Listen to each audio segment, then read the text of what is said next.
Okay, welcome to Lecture 4 on Chapter 4. We are covering neoliberalism, its roots, some basic principles, criticisms of it, and neo-Marxian alternatives. So neoliberalism can be defined as, it's confusing because it has the word liberal in it. And in our political spectrum, we have the spectrum from conservative to liberal. But neoliberalism is very conservative by our political spectrums as far as that's concerned. So it's kind of confusing. Liberalism doesn't mean sort of the tenets and ideas that are associated with the Democratic Party and the left in the way that they are, the word is used in our mainstream context. Liberalism is a broader, more general, basic idea, and neoliberalism is actually quite conservative, especially economically. So it's a liberal, meaning like in the more general philosophical sense, commitment to individual liberty, a belief in the free market in opposition to state intervention in it. It is the most important theory in the field of globalization studies. Critics seem to have the upper hand right now because belief in the free market and deregulation of banks and financial institutions led to the high-risk ventures that collapsed in late 2007, leading to the subsequent global crisis. However, as the economy has regained some growth, many governments are returning to neoliberal business as usual. So even though the global financial crisis seemed to demonstrate the failures of neoliberal thought, things were going back to the same old sort of policies globally.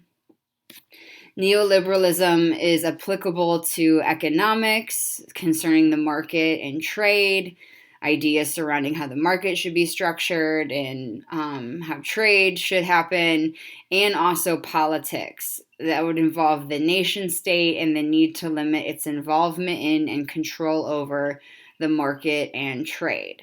So as you can see, this is associated with sort of what is considered fiscal conservatism in the United States, where you went small government, not big government, deregulation and privatization, and is a free market. The past, present, and future of neoliberalism. So this was in your textbook. It was provided by David Harvey, who's one of the leading neo-Marxian theorists today, and he creates sort of a grand narrative of 4 basic stages of liberalism and how it develops into neoliberalism. So the first is classical liberalism, which is what I was trying to sort of define at the beginning of this lecture, which is an ideology that's constructed in the 17th and 18th century through thinkers like John Locke and Adam Smith, where they cared about individual liberty. They thought that the individual they focused on like negative freedom. So freedom from coercion, freedom from violence. But as we'll see later, not focused on freedom to like healthcare or to education, freedom to things. The next stage is embedded liberalism. And this is in reaction to Keynesian economics. It's considered embedded because the market, entrepreneurs, and corporations inspired by Keynesian theory came to be ensnared in a web of social and political constraints and a regulative environment that sometimes restrained, but in other instances led the way in economic and industrial strategy. So in the 20th century, you had sort of a similar situation in the beginning of the 20th century that you do at the beginning of the 21st century, where there was extreme income inequality. Wealthy few at the top owned most of the wealth. There were a lot of monopolies. and finance capital was very powerful and making a lot of risks, and that led to the stock market crash and the Great Depression of the 1930s. And the way that the United States recovered from that is using the Keynesian economics. And Keynesian economics is capitalist in its nature, but it believes that capitalism needs a lot of state regulation, that you need a big government, you need a lot of regulation, you need strong labor unions. So it's sort of a left-leaning form of capitalism that's highly regulated. And you see Keynesian policies lead to parts of the New Deal. And FDR implements Social Security, for example. And a lot of Keynesian regulations look very socialist. Like, we're all kind of card-carrying socialists to the extent that we have a Social Security card. That's a very socialist idea. But Social Security came out of that. Food stamp programs to help the poor, our welfare system, all of that comes out of the New Deal. Large spending on infrastructure that provided jobs for people. All of that was part of the New Deal and really jump-started the economy. It also involved, in the 1950s, extremely high taxes on the wealthy. So under Eisenhower, who was a Republican president, the tax rate on the upper 1% was over 90%. Even people like Bernie Sanders are not advocating a tax rate that high. I think he's advocating like 70%. But you had in the 1950s a real booming middle class and booming economy, arguably because of these regulations and Keynesian ideas. So neoliberalism came in as a need to counter the collectivism that dominated much thinking in the New Deal. And Milton Friedman at the University of Chicago and his colleagues, who are referred to as the Chicago Boys, were at the economics department in the University of Chicago, and they decided to sort of come up with new ideas about how capitalism should be as unrestrained as possible. There should be as little regulation as possible. The state should get out of the market and not be involved, and that the only responsibility a corporation has is to create as much money for its shareholders as possible. It doesn't have any responsibility or obligation to improve the community that it's in, to care for the environment, like none of that. That was a very brutal sort of form of capitalism, unrestrained capitalism. And that's Milton Friedman's ideas. And this sort of ideology then took over. You see it, I'm going to jump ahead a little bit, in the United States with Ronald Reagan as sort of like the neoliberal president par excellence. And in the UK, you have Margaret Thatcher. But in response to this history, this narrative, Naomi Klein is famous for her idea about the shock doctrine, that the total overhaul of the economy in order to move from Keynesian ideas to Milton Friedman's neoliberal ideas required a shock, and that this sort of shock treatment happened all over the world. So, for example, the United States got involved with Chile, and in Chile, there was the privatization of industry, deregulation of the economy, and reductions in the nation's spending and social welfare programs. So there was just like this neoliberal shock treatment or overhaul that was really devastating for the country. And there are just countless examples of the United States sort of enforcing neoliberal ideas in all over Latin America, arguably like in Iran, in the Middle East, and this was like an era, it was sort of a reaction domestically to the Keynesian era and the New Deal, a backlash. So much of the world came to accept or was coerced or forced into accepting neoliberalism. The textbook explains the term structural adjustment, that in order to receive funds from the International Monetary Fund or the World Bank, receiving nations had to restructure their economies and societies in line with neoliberal theory. Neoliberalism is often referred to as the Washington Consensus, where unimpeded private market forces were seen as the driving engines of growth. Absent was any concern for equity, redistribution, social issues, and the environment. Naomi Klein is highly critical of all this. This shock therapy results in dismal inequality, corruption, and environmental degradation. Lawrence Summers, who was one of the World Bank's chief economists, problematically made arguments such as the idea that pollution and toxic waste should be sent to, quote, third world countries where wages are low because workers there are unlikely to live long enough to feel the effects. So this is a very brutal sort of ideology that many argue is sort of just lacking in basic compassion in a lot of ways. So that was the second wave of this grand narrative that involves neoliberalism. So you have the classical liberalism, embedded liberalism, and now you have neoconservatism. So some examples are that you have the famous neocons of defense, Donald Rumsfeld and Paul Wolfowitz. And this was sort of moral, and it was based on a strong commitment to order and morality and the need to impose them on the rest of the world. And sort of a propensity for authoritarianism comes along with this. And that's actually like the United States has backed a lot of authoritarian governments globally. So I'll just use the example of Iran. Iran had a secular, democratically elected government in the 20th century.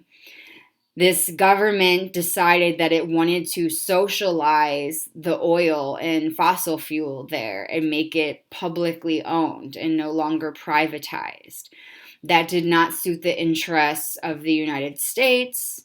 So the United States came in and deposed the democratically elected government and replaced it with a brutal dictator known as the Shah, who ruled for a while and was so brutal that there ended up being an uprising in 1979, the Iranian Revolution, and the Shah was replaced with a Muslim fundamentalist Islamic Republic of Iran. So arguably the really sort of religious fundamentalism that many find sort of problematic in Iran was a reaction to the violence that the United States directly caused in the region. So the United States was very friendly with a lot of authoritarian governments, involved in putting in place authoritarian governments, and saw this as protecting ideas such as privatization and neoliberal economic ideas that are convoluted into moral ideas too. Let's see if there's anything else I want to say about that. I wanted to give a domestic example. Maybe it'll come back to me. I'm sorry. And so the fourth step in this grand narrative is that this is according to David Harvey. So from his neo-Marxian perspective, there's hope for the future in a neo-Marxian orientation and the development of an organic left alliance involving workers and racial, ethnic, and gender minorities, all of which are to resist neoliberal and neoconservative globalization. I should say that in mainstream U.S. politics, there's conservatives and liberals, and conservatives are associated with the Republican Party, and liberals are associated with the Democratic Party. And then there are people further to the left who are critical of neoliberalism and see the Democratic Party and people like Hillary Clinton as neoliberal, that, our political spectrum is so shifted to the right that people that are considered on the left and associated with the leftist party are actually very neoliberal, especially economically, very fiscally conservative. So it would really be people like Bernie Sanders that would be considered leftist and not liberal. So a lot of people on the left don't like being called liberal because of these associations and prefer to be thought of as leftist, like further left than even classical liberalism. Neoliberalism and globalization. Okay, so the scope of neoliberalism is global in the sense that it has become an economic and political system that characterizes a wide range of societies throughout the world. It is an idea system that has flowed around the world. Various international organizations, especially the International Monetary Fund, the WTO, the World Trade Organization, and the World Bank, are dominated by neoliberal ideas and impose them on societies throughout the world. So this is why we're covering this. David Harvey argues that neoliberalism is the reassertion of the global business class power over everyone else. And at the end of this lecture, I have some graphs looking at global inequality. Neoliberalism, an exemplary statement and the basic principles. So William Easterly is a neoliberal economist. He is opposed to any form of collectivism and state planning because it inhibits freedom. Freedom for Easterly is highly correlated to economic success in a capitalist system. It's difficult to know. He doesn't like state planning, because he says that it's difficult to know what plans will succeed. Markets offer continuous feedback on what is succeeding and failing. Economic freedom leads to ruthless reallocation of resources to that which is succeeding. Economic freedom permits large and rapid increases in scale by financial markets and corporate organizations. And central planners are risk averse, so they make bad decisions. His idea of freedom is, again, this negative freedom, that you're freedom from regulation. So again, just great faith in the market and its rationality. Some people refer to this as market fundamentalism. It's radically individualistic. Emphasis is on free trade. You see how this is imposed by states by cutting taxes and having as low taxes as possible, and cutting taxes for business and industry. I think I pointed out before, it's really interesting how a lot of ideology that goes along with capitalism emphasizes individualism, like pull yourself up by your bootstraps. This rugged, there's masculine overtones to it, that you're a self-made man. I think Mitt Romney said he's a self-made man. And I think in some ways you could argue that is philosophically delusional, because we are all born helpless infants. We all need help throughout the course of our lives, some more than others. And no matter what, we are all highly dependent on commodities and buildings and food and clothing and sociality that is only made possible from the collaborative labor of others. This is the most unprecedented level of collaboration, where I think I mentioned pick one commodity like your phone and think of all the people that went into bringing you that phone. The people that distribute it, the people that got raw materials for it, the people that assembled it, the people that got it to you. All around you, you're touching objects and are in a building and are wearing clothes and are eating food that is evidence of intense collaboration. So it's sort of ironic that the value system that accompanies capitalism isn't one that's praising collaboration, but involves unprecedented collaboration, but praises competition and individuality. I think that's really interesting. So you can see a lot of neoliberal ideas like Trump with his massive tax cut. That was a neoliberal move. Many people argue, and what Reagan was made famous for, trickle down economics, which is the idea that if you cut taxes for the wealthy, that the money that they're not giving to the government will trickle down to working people.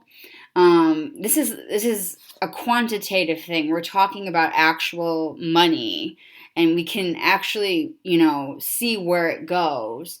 And every time there's a tax cut for the wealthy, like, this isn't like a matter of opinion. We know it does not trickle down. Like, some of it does, but most of it goes into stock buybacks and ends up in the pockets of shareholders, and just is hoarded by people at the top. If a person has $1 billion, and that's sort of like how much are they actually going to spend? If you take that $1 billion and spread it across countless families, those families are going to use the money and buy things and keep the consumer economy going. So this concentration of wealth at the top is a stagnation in the economy, so to speak. And I mean, everyone hates taxes. Like, no one likes paying taxes. You don't like seeing how much money that you earn that you don't get. But the way I always think about it is, what price can you put on living in a civilization where there's roads and sidewalks and an education system that enables it so that pretty much everyone I interact with in my society is literate? Like, what price would you put on that? Like, I'm happy to pay for all that. But of course, the government spends taxes on things that a lot of us probably don't agree with. So there are some internal contradictions that are brought up within neoliberalism, that this authoritarianism and the backing of authoritarian governments coexists uncomfortably with neoliberalism's supposed interest in individual freedom and democracy. It claims that it's committed to stability, but its operations, especially in support of financial speculation and finance capital, lead to increased instability. You have the most recent Great Recession and the responding austerity measures. It claims to be committed to competition, and that competition improves everything, but it actually operates on behalf of monopolization. You actually see neoliberal ideas used to benefit monopolies and produce monopolies. Thomas Friedman was a neoliberal thinker, and he's famous. One of his works that you were exposed to is The World is Flat. And what he means is that the barriers and hurdles to competing successfully in the world have declined, if not completely disappeared. The global playing field has been increasingly leveled, making it possible for more and more people to play, to compete, and to win. And going back to some of the metaphors of the first chapter, you could argue, as in a response, that not all flows are desirable. At least some barriers are worth retaining. So that's something to think about. Critiquing neoliberalism, the early thinking of Karl Polanyi. So in 1944, he published The Great Transformation and Economic Origins of Our Time, and he pointed out that this laissez-faire means hands-off, means without regulation, like, so a free market. The laissez-faire system came into existence only with the help of the state, and that it was only able to continue to function as a result of state actions. That when people are the free market doesn't exist. What people are calling the free market is still a highly regulated market. The state sets the rules for the market. It just depends on some of the rules benefit people at the top, and that is often associated, he would say, with the free market. And certain regulations and rules benefit all, not at the expense of a few, rather than benefiting few at the expense of everyone else. He refers to the expansion of the laissez-faire market and the reaction against it as the double movement.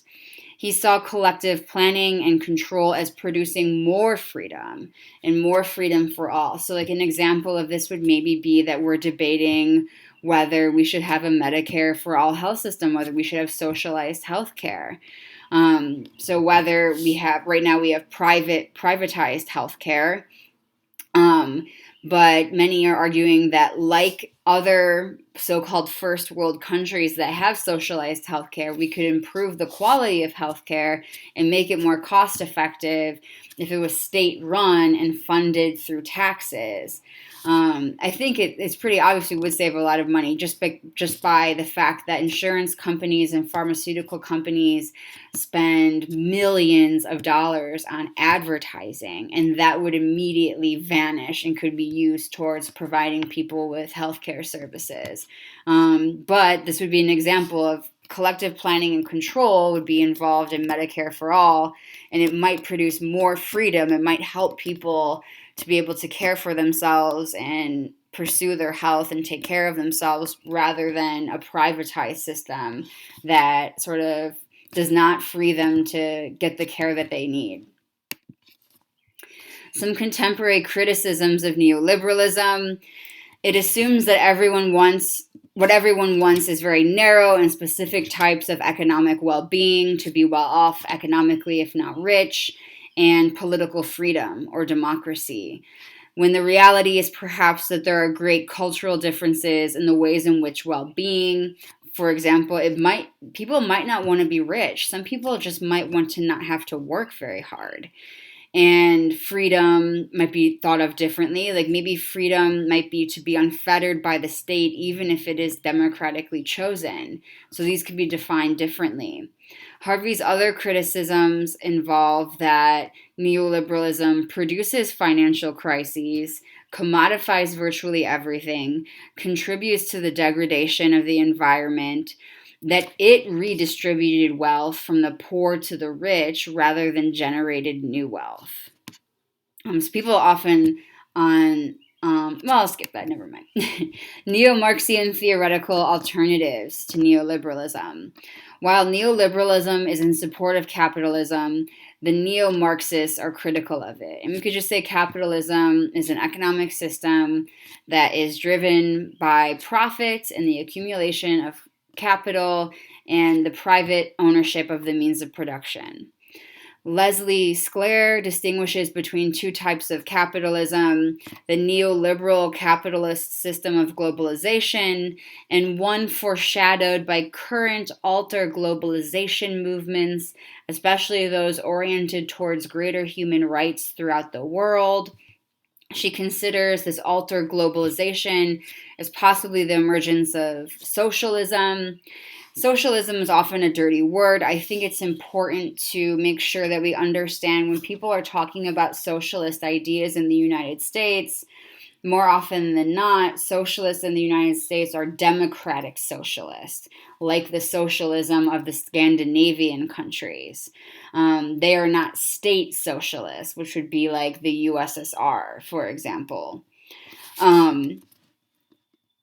And she thinks that this new alter globalization socialist economy might prioritize economic transnational practices over territorial boundaries. You have the emergence under neoliberalism of a transnational capitalist class. You have the corporate faction of executives of multinational corporations, etc. The state faction, globalizing state and interstate bureaucrats and politicians, the technical faction, globalizing professionals. I shouldn't have said fraction, it's just like faction. And the consumerist faction, the merchant and media executives. A neo-Marxian critique is also that under neoliberal ideas, you have the rise of the precariat. The precariat is derived from the word precarious, which means like uncertain or unstable. that for a lot of working people, they can only find multiple part-time positions or only part-time work or only contract work. Many people are temporary workers, and others are living precariously without stable jobs or social protections, kind of like how a lot of companies and a lot of institutions, including Penn State, hire people part-time and hire instructors part-time, arguably so that they don't have to pay them healthcare benefits. But this is a pretty common thing, like in the rise of work, like driving for Uber rather than working for like a taxi company, that work has become more precarious, and there's less stability. Empire. So this is another neo-Marxian critique of neoliberalism. Empire was a famous work published by Michael Hart and Antonio Negri. They believe that today you don't have classic imperialism. You have a postmodern decentralized dominance. You have empire, this decentralized dominance that oppresses mostly everybody. It's a form of sovereignty that exists in a non-place. The oppositional force that needs to overcome the empire is the multitude. That's the word that they use. So it's not bourgeoisie or capitalists and proletariat. It's the empire and the multitude. With deterritorialization, social revolution can, as Marx predicted, occur perhaps for the first time on a global level, so that there's actually utopian potential in globalization. I think I said this earlier in an earlier lecture, but Karl Marx thought capitalism was a necessary stage of development, that it came with technological improvement and globalization that would make possible a utopia, a global utopia of pure communism. So here are some charts that consider the massive income inequality that we're seeing globally. So the first one shows how the richest 1% in the world owns 45% of the world's wealth. So you can see there, percent wealth share and percent of adults. Over 1 million, they account for less than 1%, but have 45% of the wealth. About 28% have between $10,000 to $100,000, and they only own about 15% of the wealth.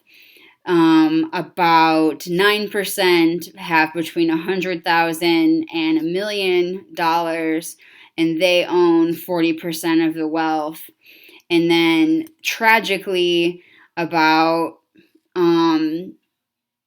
about 62% or 63% of the world has under $10,000. And that 63% of the world only has about 3% of the world's wealth. So the concentration of wealth at the top is so acute, and many people attribute it to neoliberal ideas that in unrestrained capitalism, it's not a free market, it's a regulated market that privileges people at the top, that involves competition initially, but then people win the competition, and there are these intense monopolies that involve just unhindered concentration of wealth at the top. The next graph shows that 10 men, and they are all men, have as much wealth as many countries, that the top 10 billionaires' combined assets includes more wealth than 10 countries, including Switzerland, Argentina, Poland, Taiwan, Sweden, Belgium, Thailand, Austria, and Norway. So it just gives you an idea, just the top 10 wealthiest billionaires, the amount of wealth that they have, just 10 people compared to the world. And it's really bad in the United States as well. I didn't include any graphs, but you can do some of your own research. Income inequality in the United States is horrendous. We are ranked very low in terms of income distribution, equitably compared to the rest of the world. So some review questions. Define neoliberalism. Explain the 4 stages of Harvey's grand narrative of the past, present, and future of neoliberalism. So neoliberalism is a liberal commitment to individual liberty, a belief in the free market, in opposition to state intervention in it. The 4 stages involve classical liberalism, and that would involve 17th and 18th century thinkers like Adam Smith and John Locke. They focused on individual liberty and belief in the free market. And then the next stage was embedded liberalism, where Keynesian policies were seen as a problem, and there was a need to counter the collectivism of the New Deal. So you have embedded liberalism with people like Margaret Thatcher and Ronald Reagan. And then you have the 3rd stage is neoconservatism, where neoliberalism starts to really be spread throughout the world, or coercively in many cases. Famous neocons include Donald Rumsfeld and Paul Wolfowitz. They have a strong commitment to morality and the need to impose it on the rest of the world. And then the 4th, according to David Harvey, is hope for neo-Marxian alternatives. So you wouldn't have to, in answering this question, agree with Harvey that neo-Marxian alternatives are positive, but just understand that he is a neo-Marxian thinker and that's his narrative. Explain Easterly's conception of freedom within neoliberal ideology. Name 2 contradictions in neoliberal thought and practice that critics of neoliberalism tend to identify. So Easterly is a neoliberal economist that's opposed to any form of collectivism and state planning because he thinks it inhibits freedom. Freedom for him is linked to economic success in a capitalist system and involves radical individualism. Some internal contradictions that have been identified is that neoliberal policies have supported authoritarian governments, even put in place authoritarian governments, and how does that coexist with the supposed neoliberal interest in individual freedom and democracy? And neoliberal thinkers claim that they have a commitment to competition, but the so-called free market seems to operate on behalf of monopolies and redistributes the wealth intensely to be concentrated at the top. Some discussion questions to consider in reaction to this lecture. Is neoliberalism to blame for the Great Recession? Polanyi describes the idea of self-regulating markets as an inherent absurdity. Do recent events support or counter this view? Does globalization have utopian potential? Okay, and that is lecture 4.